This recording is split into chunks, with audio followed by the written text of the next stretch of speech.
I was scrolling through Twitter and I happened to come across a post that Nicole had tweeted, and it was about this woman here, Mary Kay Letourneau. And in case y'all have not heard, or well, now you know, she has died from stage 4 cancer.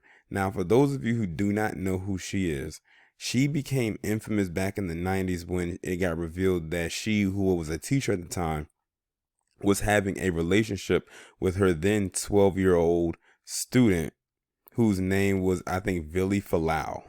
I think he was I think he was Filipino. Literally was a huge scandal when it happened back then because it was one of the first times where publicly it got exposed that a teacher was having relations with her student. And I think what made it so infamous is the fact that it wasn't a male teacher, that it was a female teacher.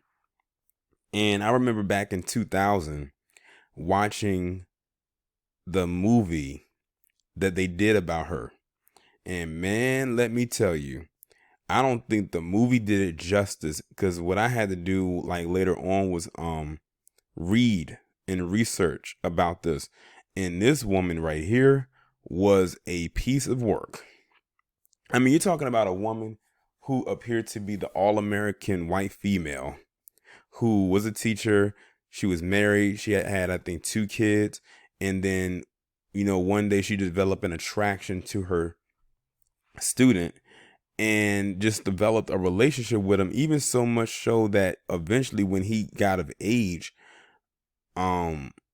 she ended up marrying him. And not to mention, not only that, but she ended up having, I think, 2 kids with him, and I think both kids that she had with him were both when he was still a minor. So you got to think this woman was in her she was old enough to be she was old enough to be his mother, because I think she was probably in her 30s at the time when all of this was going on. Yeah, she had to be, because she passed away from stage 4 cancer at the age of 58. So yeah, she had to be in her 30s when all of this was going on. Maybe like her maybe her mid 30s while this was happening. And yeah, but it's crazy because this is what I was talking about when I said this is where the whole sexism things comes in. Yes, it is definitely wrong if any person, man or woman, engages in this kind of activity with a minor. But I noticed that if it was a man, they would not have given that man that kind of notoriety that they gave her. They almost made it seem like it was something that could be just swept under the rug. Now, this woman did serve jail time. She, I think, did 7 years in prison when, after all of this happened. But then she ended up breaking the probation, which was pretty much to stay away from her student. But she got caught again. I think she went back to jail. It was a lot of stuff that was going on in that instance, because she ended up brainwashing him to the point where he could not stop wanting to be around her. It ended up ruining his family life. It ended up ruining her family. Her husband ended up leaving her and taking the kids. I think in the movie, they said that when her husband had found out about what she did and what she was doing, he packed up his stuff and the kids, got a divorce from her, and moved to like Alaska or something. He did what he needed to do to get as far away from this woman as possible. And instead of her trying to really try to fight to mend her marriage, even though at that point it was unrepairable, she just kind of let it go. And I don't think she even saw her kids again, and just continued on a relationship with this boy.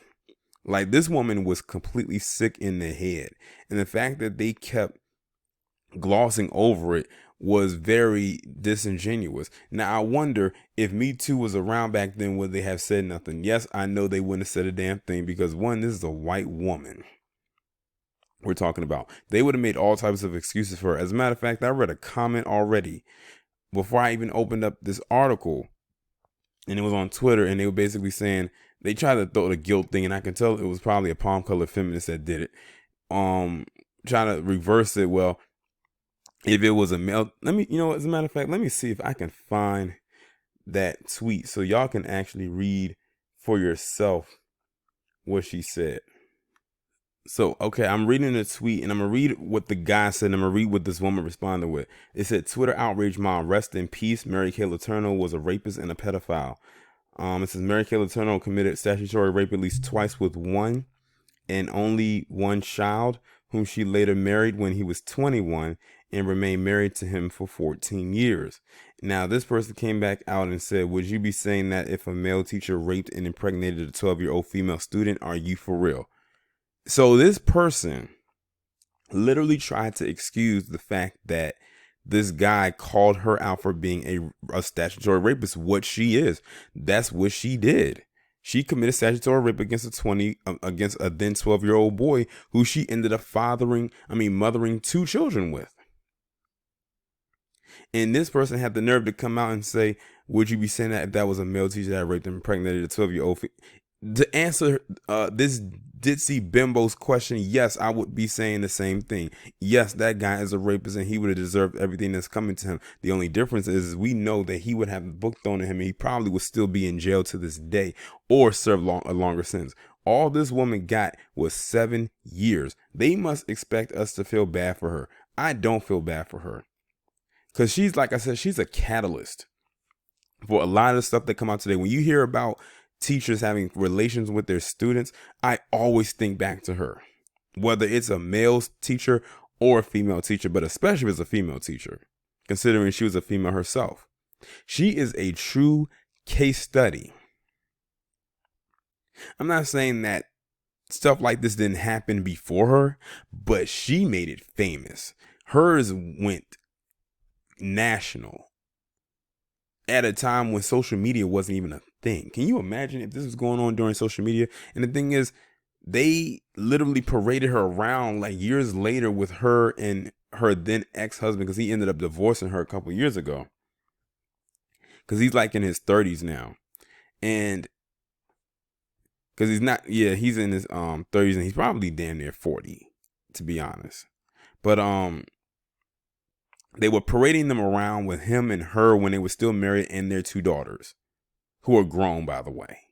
Both of their children are practically grown now. They're probably about maybe a good 10 years younger than me, but they are grown. They're over the age of 18. I will say that. And they made it, try to make it seem like it was like they were this picture perfect family. I'm like, this just does not look right. Like the whole thing, I'm like, y'all just glossing over everything this woman did to try to make it seem like she was America's sweetheart, when she was more like America's nightmare. Like everyone could see her for what she was except for the media, but the media had to do what they had to do to get the ratings that they wanted. There was nothing that I could say about this woman that would make me label her a saint. She was a sinner in every sense of the word.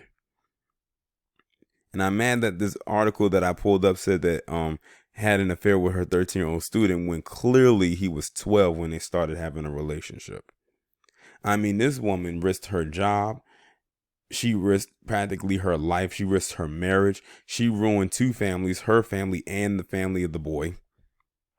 She had 2 kids with him. She went to jail, got out and continued to see him, got married, and stayed together for 14 years.